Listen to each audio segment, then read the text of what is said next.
अस्सलाम वालेकुम व्यूअर्स, दोस्तों और साथियों और क्रिकेट के प्रस्तारों। क्रिक बूम के एक नई एपिसोड के साथ मैं एहसान कुरैशी आपकी खिदमत में हाजिर हूं और सबकी नज़रें जो हैं वो अब लगी हुई हैं बाबर आजम पर। बाबर आजम पाकिस्तान टीम के कप्तान हैं, पाकिस्तान के सफ़े अव्वल के बैट्समैन हैं, बल्कि दुनिया में उनका एक बड़ा नाम है। लेकिन इस वक्त उनका नाम थोड़ा सा ख़राब हो रहा है क्योंकि आप जानते हैं कल लाहौर में जो लोअर कोर्ट्स होती हैं उसने कल बाबर आजम को बुलाया था, लेकिन वो पेश नहीं हुए। उनके भाई जो है पेश हुए, फैसल आजम। जैसा कि आपको पता है कि उनके ऊपर इल्ज़ामात लगाए थे हमीज़ा मुख्तार ने, जिनसे उनकी बहुत पुरानी दोस्ती थी जब वो एक ही मोहल्ले में रहते थे। बड़ी ज़बरदस्त प्रेस कॉन्फ्रेंस उन्होंने की थी लाहौर प्रेस क्लब में दौरा न्यूजीलैंड से पहले। अब एकदम से ये केस जो है दोबारा सामने आया है। जब एक ही मोहल्ले में रहते थे, इनकी दोस्ती थी, बड़े उन्होंने मुबैना तौर पर बड़े इल्ज़ामात लगाए बाबर आजम ने कि उनके जिनसी ताल्लुकात थे, उनसे उनकी दोस्ती थी, वो उनकी मदद भी करती थी और उसके बाद उनकी काफ़ी अरसे तक दोस्ती रही। लेकिन उसके बाद जब बाबर आजम जो है वो क्रिकेट में आए, उनका बड़ा नाम बन गया, तो उन्होंने उनसे नज़रें चुराना शुरू कर दी और उनको छोड़ दिया। ज़ाहिर बात है कि बहुत सी ऐसी चीज़ें होती हैं, ये इल्ज़ामात होते हैं, मुबैना इल्ज़ामात लगाए हमीज़ा मुख्तार ने, पूरी दुनिया में इसकी पब्लिसिटी हुई, काफ़ी इससे पाकिस्तान के कप्तान का नाम जो है वो ख़राब हुआ। लेकिन आपको पता है ये हमेशा से जो भी स्टारडम की मंजिल पे जाते हैं, चाहे वो फिल्म एक्टर हों या प्लेयर हों या दीगर मशहूर लोग हों, उनके बारे में कंट्रोवर्सीज़ बनती रहती है। और ये बाबर आजम के ऊपर जो कंट्रोवर्सी बन गई है, पहले न्यूजीलैंड के टूर पे गए थे, वो पाकिस्तान को बहुत बुरी शिकस्त हुई थी टेस्ट मैचों में, और T20 हमने एक ज़रूर जीता था। मोहम्मद रिजवान वो कप्तान बने थे, वहाँ बाबर आजम का अंगूठा जो है फ्रैक्चर हो गया था, किसी मैच में वो हिस्सा नहीं ले सके। फिर बहरहाल जब पाकिस्तान में जनूबी अफ्रीका की टीम आई तो बाबर आजम ने पाकिस्तान की कप्तानी की, पाकिस्तान दोनों टेस्ट मैच जीते और T20 पाकिस्तान 2-1 से जीता। लेकिन ये जो चीज़ें थी ये बैकग्राउंड में ये चलती रहीं, ये बाबर आजम के दिमाग में भी चलती रहीं कि ये जो इल्ज़ामात लगाए हैं। देखिए, इसमें लाहौर हाई कोर्ट जो है ना वो बड़ी कोर्ट है, उसने बाबर आजम को स्टे दे दिया था। उनके वकील जो थे वो हारिस अजमत ने वहाँ पर पेश हुए, जाके उन्होंने काफ़ी इसके केस पे फाइट की, जिसकी वजह से उनको स्टे मिल गया था। लेकिन लाहौर की जो लोअर कोर्ट्स होती हैं, जिनको सेशन कोर्ट भी कहते हैं, डिस्ट्रिक्ट कोर्ट भी कहते हैं, उसके जो जज हैं, उन हामिद हुसैन ने कल FIA के लोगों को बुलाया और उनको कहा कि बाबर आजम और मुबैना तौर पर उसके कुछ साथी जो हैं वो हमीज़ा मुख्तार को जो है टेलीफोन कॉल्स करके उनको धमकियां दे रहे हैं और उनकी जान को ख़तरा है। तो इसके बारे में तहकीकात करके फौरी तौर पर जो भी वो उसके बाद 22 मार्च को उनको रिपोर्ट पेश करें। और उन्होंने ये भी हुक्म दिया कि उनके खिलाफ FIR फर्स्ट इन्वेस्टिगेशन रिपोर्ट जो है ना वो भी दायर की जाए। अब पाकिस्तान की टीम जो है वो जनूबी अफ्रीका के दौरे पर जाने की तैयारी कर रही है। आज से ही पाकिस्तान की टीम का लाहौर में कैंप भी शुरू हुआ है और उसमें पाकिस्तान टीम के कप्तान बाबर आजम ने आज प्रेस कॉन्फ्रेंस भी की, जिसमें जो ख़ास तौर पर बात थी, उन्होंने इस बात का इजहार किया कि शर्जील खान की सिलेक्शन के बारे में उनका डिसएग्रीमेंट था। चीफ सेलेक्टर मोहम्मद वसीम से उनका वज़न ज़्यादा है लेकिन वो मैच विनर है। देखिए, ये पाकिस्तानी क्रिकेट में बहुत से डबल स्टैंडर्ड चीज़ें चलती रहती हैं।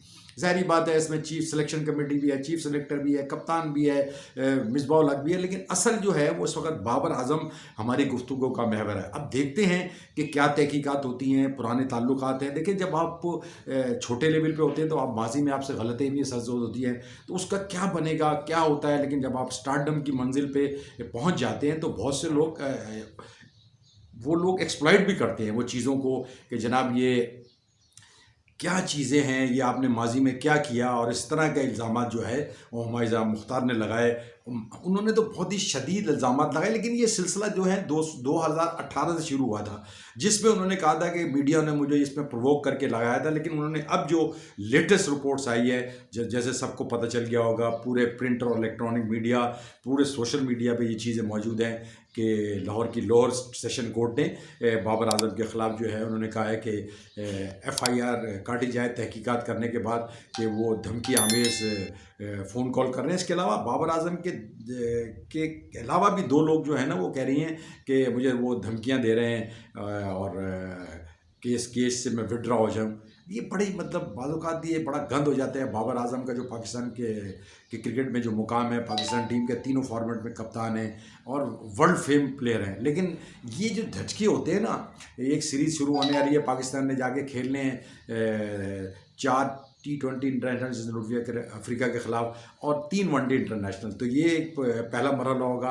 लेकिन उससे पहले ये दोबारा कंट्रोवर्सी जब सामने आती है ना, तो बैक ऑफ द माइंड आज जो हमने तस्वीर देखी जो पाकिस्तान क्रिकेट बोर्ड ने भेजी है, वो भी हम आपको दिखाएंगे कि चेहरे के तासुरात से आप अंदाज़ा लगा सकते हैं, थोड़ा सा प्रेशर में नज़र आ रहे हैं बाबर आजम। लेकिन बहरहाल ये कंट्रोवर्सी जो है, इससे प्लेयरों को, जो बड़े प्लेयर होते हैं, जो रोल मॉडल होते हैं, उनको इनसे इज्तनाब करना चाहिए। बाज़ औक़ात इतना बड़े मुकाम पर खिलाड़ी पहुंच जाते हैं, लेकिन ये जो कंट्रोवर्सीज होती हैं इनको बहुत डैमेज करती हैं।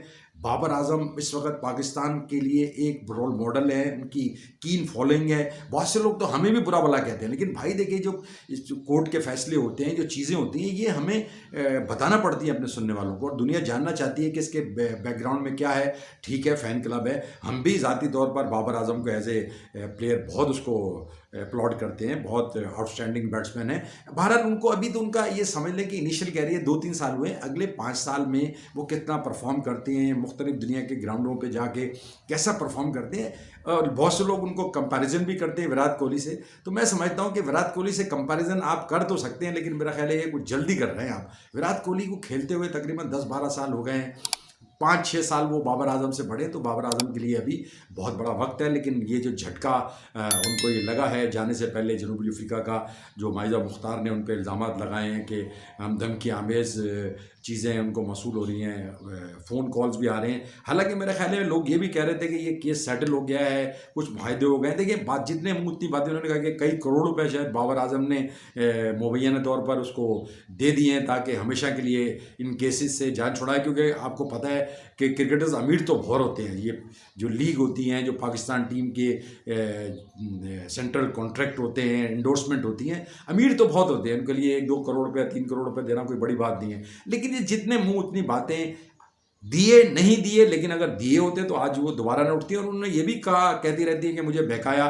फिर वो करती भी रहती हैं, मना भी करती रहती है। लेकिन हम ये चाहते हैं कि बाबर आजम जो है वो इससे क्लियर हों और बिल्कुल इस गन से बाहर निकलें, और पाकिस्तान क्रिकेट बोर्ड को भी इसमें आना चाहिए। एक बार फिर पाकिस्तान क्रिकेट बोर्ड ने मना कर दिया है कि ये बाबर आजम का ज़ाती मामला है, इसमें हम इंटरफेयर नहीं करेंगे। कोर्ट कचहरियाँ चल रही हैं, आपको पता है ये मामला कहाँ जाते हैं, किस नहज पे बैठते हैं। अब 22 मार्च को क्या होता है, जब FIA साइबर क्राइम विंग जो है अब जाके अपनी रिपोर्ट पेश करेगा सेशन कोर्ट में या डिस्ट्रिक्ट कोर्ट में जज हामिद हुसैन साहब को, तो अब देखते हैं क्या होता है। लेकिन बहरहाल काफ़ी डैमेजिंग स्टेटमेंट है। तकरीबन इसको मेरा ख्याल है 5-6 महीने से ये गन चल रहा है, तो इस गन से कैसे जान छूटती है। दूसरी तरफ जो है आप जानती हैं कि PSL जो है उसके बारे में भी फैसला हुआ, जून में होगी, लेकिन उसके बारे में थोड़ा सा अप एंड डाउन है। कोई कहते हैं कि 2 जून को शुरू होगी और एक दिन में एक ही मैच खेला जाएगा। दूसरी स्टोरी ये है कि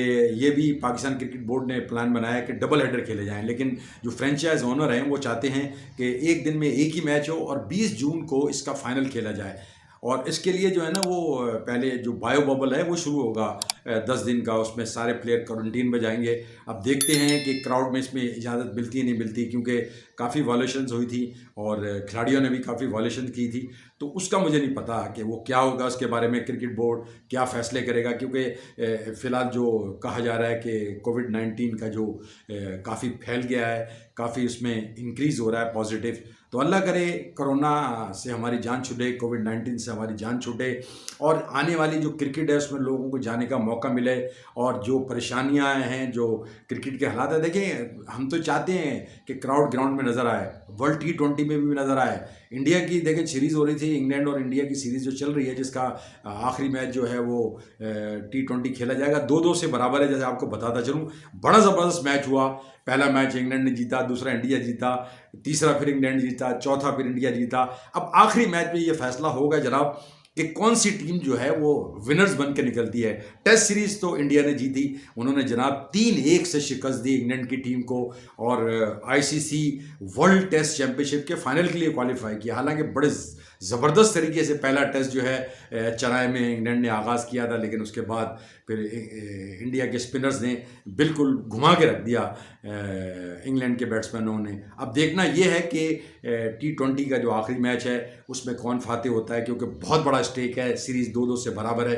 और जैसा कि आप जानते हैं कि अबू धाबी में जिम्बाब्वे और अफ़गानिस्तान के दरमियान जो है वो T20 सीरीज़ चल रही है। आज दूसरे T20 मैच में अफ़गानिस्तान ने जिम्बाब्वे को बासानी शिकस्त देकर सीरीज़ में 2-0 की बढ़तरी हासिल करके सीरीज़ जीत ले ली। हालांकि तीसरा मैच अभी खेला जाना बाकी है, लेकिन मेरा ख्याल है कि अफ़गानिस्तान ने ऑलरेडी सीरीज़ जीत ली है। अब ये साल्वेज सम प्राइड होगा अगर जिम्बाब्वे कुछ अच्छी बैटिंग करता है। लेकिन आज एक बार फिर अफ़गानिस्तान की जानिब से दुनिया के माने हुए Namvar leg spin bowler Rashid Khan ने 3 विकेटें हासिल की, उस्मान गनी ने 50 रन बनाए, फिर मोहम्मद नबी ने भी काफ़ी हार्ड हिटिंग की जिसकी बदौलत 190 से ऊपर स्कोर हो गया था। लेकिन उसके बाद जिम्बाब्वे जो है वो बर्दाश्त नहीं कर सका इतना बड़ा टोटल, और आसानी के साथ अफ़गानिस्तान ने ये मैच जीत लिया।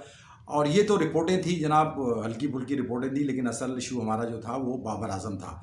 तो इससे पहले कि हम अपने प्रोग्राम का अख्ताम करें, आपसे दरख्वास्त है कि आप हमारे YouTube channel crick boom with Ehsan Qureshi को सब्सक्राइब करें, लाइक करें, अपने दोस्तों में शेयर करें। आपको हम अपडेट देते रहेंगे, लेटेस्ट देते रहेंगे। तो अगले प्रोग्राम तक के लिए हमें इजाज़त दीजिए।